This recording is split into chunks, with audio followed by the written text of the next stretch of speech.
Hello, hello, hello, my darlings. I come to you with a heavy heart tonight. I do.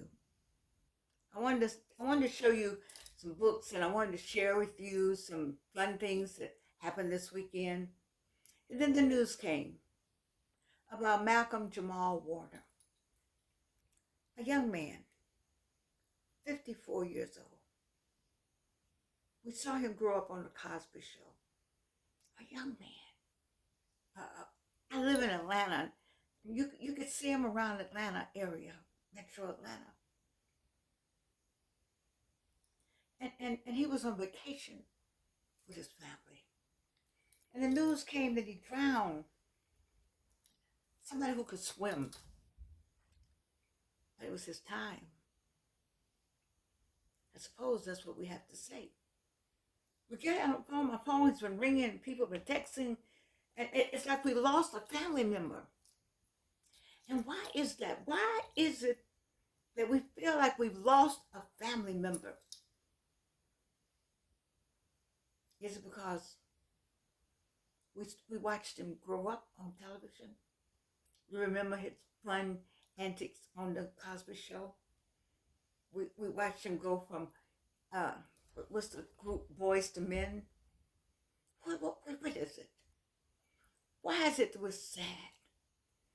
Because we're sad across America today, and I'm sure around the world. And I wonder sometimes is it because movie stars are not supposed to die? You notice when a movie star dies, your cousin dies. Your cousin, oh, you got a cousin. We all got a cousin that's passed away. Parents at this point in our lives, parents are gone. Mama, daddy, auntie, different ones have gone to the other side. And yet we something happens when a star passes away. I'm not sure if it's because it was his youth, because there was no, you never heard anything about this young man. You never saw him, he was never connected to anything. He didn't have any nefarious things going on in his life. He was like clean cut for real. I mean, we all got something, but you never heard anything about him. You just saw him grow up, and you saw him become a man, and he was on a show that I was going to watch. I said I'm gonna get to that show, The Residents, and I didn't get. Now I got to go back and look at it. It you know what? And I'm lost for words. I'm lost for words because we have people that die in our family every day. Somebody's attending the funeral yesterday. Somebody had one today. I know it's one tomorrow. There's no worldwide recognition. And I suppose we're on the phone talking to one another within our family. But when a star, someone that has noted recognition, it impacts all of us. And I think this one more than any other time, we're impacted by the death of a young man, a young black man, who has made his way. All the work, all the hard work, all the times he wanted to be outside, he had to be in the school that they have on the set, I guess, for kids. A teacher had to come in and teach him. Where are you now, Miss Teacher, Mr. Teacher? You remember teaching him. Somebody had to help him with his lines. And where is he now? Is his mother still living? I don't know. I didn't get that piece of information before I started the show. You know, a mother has to bury her child, his children. He has children, got a wife, and they got to bury their father and their husband. It's heartbreaking, and I just would like to have a conversation and ask why do we collectively feel the pain, because we do. We collectively feel the pain of this young man's untimely death. Here you are, and this is the other part. Here you are. You take your family on vacation. That's what you do. You take your kids and your family. How many people wish they could go on a vacation and go somewhere and be in some beautiful water? And I'm sure he was well received because he is a star. and people watched him grow up. And then to have that happen to him, have him pass away like that in water where he could swim, and the waters came and took him too far. And what were the signs? What did his sign? You want to ask yourself, what was going on? All I could think about today was what was going on. He said, I could swim. I could swim. I could swim. What got him? Just how did the water come and say, no, no, you got to come with me. Oh my God. The pain of it all. The pain of it all. Every one of us, when we heard the news, it was like with Michael Jackson. It's something about young people you've seen grow up.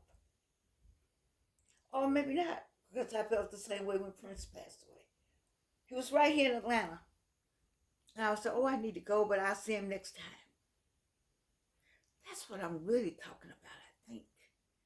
I think I'm talking about I'll see you next time. That's a byproduct of what this show is about today. I'll see you next time. We do not know that. We do not know. When you get up in the morning and leave and go to work, when you come home, when you go across town or to the store or travel, I don't know that I'm going to see you again. How many people today have passed away? If you watch the news in Atlanta, it's a bunch of people not going to see tomorrow. Not only is Malcolm Jamal Warner not going to see tomorrow, there's some more people that's not going to see tomorrow. It's some saddened hearts and broken hearts and crying mamas and daddies and cousins and nephews today. I'm crying with you. I'm crying with you because those of us who are left here, sometimes we question why we're still here. I'll be 83 August 2nd. That doesn't mean I'm going to make August 2nd. I never take it for granted like I used to. But I'm still going to be 83. He's 54. 54. Mine to be 54 again right now with all that I know. Isn't it interesting, too, how much we know in our 70s? My good friend Wayne McMillan turned 70 yesterday. I'm sure he can look back and say, wow, look how much I know. And how I wish I could go back with all the knowledge. That is why there's some kind of statement about something's wasted on the young.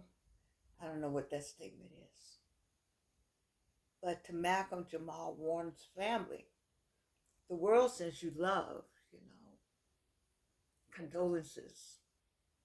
And to those who are today, you lost somebody, because somebody lost somebody every day. Somebody's born every day, somebody dies every day. Yeah, it's all part of life's journey. And life's journey, there's no Dewey Decimal System to it. I just heard somebody talk about the Dewey Decimal System, and most of you all don't even know about the Dewey Decimal System, where you open the drawers in the library and find the book and get the number of the Dewey Decimal System. Then go take the number or the little card, or you write the number down, and you go to the stacks where all the books are lined up. And then you find the number. I used to know the number. I was working on my dissertation. You had to know the number. In this section is languages. In this section is history. In this section is English. In this section is sociology. You just had to know all that. It's just, and it's all lined up. It has numbers. Sometimes you wish life was like that, but life is not like that. Life is, come on, baby. Come on, children. We're going on vacation. Daddy gonna take you on vacation. We're going to the islands. Everybody was excited. They arrived in the hotel. This is a star, Malcolm Jamal Warner. We all saw him grow up. He's in our hotel. He's at our resort. He's been on our airplane. He's going out to swim. And he doesn't come back home. We got to remember, we don't all come back home. And that is where the love needs to step up.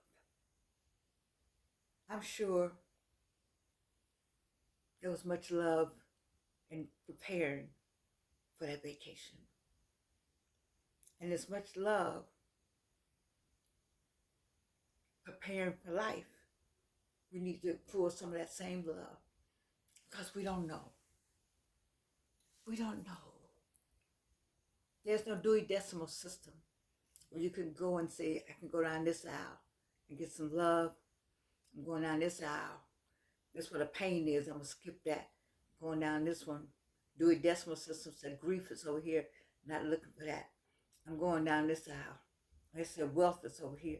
I may go down this aisle and see what's on. Life is not set up like that. It's a maze. A M-A-Z-E. A labyrinth. And you take your chances. But you gird yourself. I say you gird yourself with Christ. You gird yourself with Bible verses, studying. You gird yourself with God on your side. You gird yourself with experience. Gird yourself mostly, above all, love. Love conquers all. I think Dr. Tammy Simmons has that on the end of her emails. Love conquers all. And so we send love because we all love Jamal. He was just our kid. He was ours. Everybody had a brother like that or a little boy like that. He played the role. He represented well. The whole family. That entire show, regardless of the outcome and the menacing behavior that was suggested happened and associated with the show. The foundation of that show to me set the tone for much of what I call Black America. We all were proud that somebody took a show where we didn't kill one another, we didn't rape one another, we didn't shoot one another. We actually went to school. We read books. We had careers, and we raised children in today's society. And that is why the show meant so much. And maybe that's why his loss means so much to us today. Well, we can't do anything about it. Can't do anything about life or death. Nothing. All we can do is to continue on our path. There are many days that this 82-year-old does not know she's going to get up. There's many days the 45-year-old, the 55-year-old, the 65-year-old, and the 75-year-old. You don't know if you're going to get up. You don't know when you jump in the car you're going to make it back home or not. You don't know.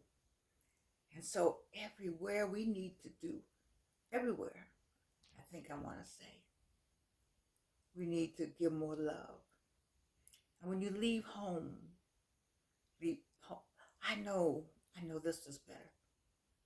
This is what we're supposed to do. Let's pray and pray without cease. Prayer without cease.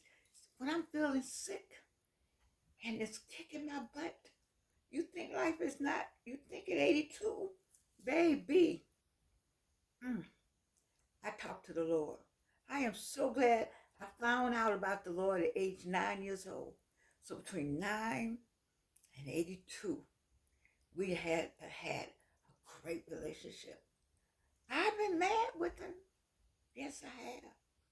And I've had a lot of things that I wonder, why would he do that with me? But why not me? When you look at a young man, Malcolm Jamal Warner, gone at 54. And there's nothing none of us can do about the check mark. It has a time and a place for each one of us. All we can do now is love one another. Love thy neighbor as thyself. I love you. And there's nothing, absolutely nothing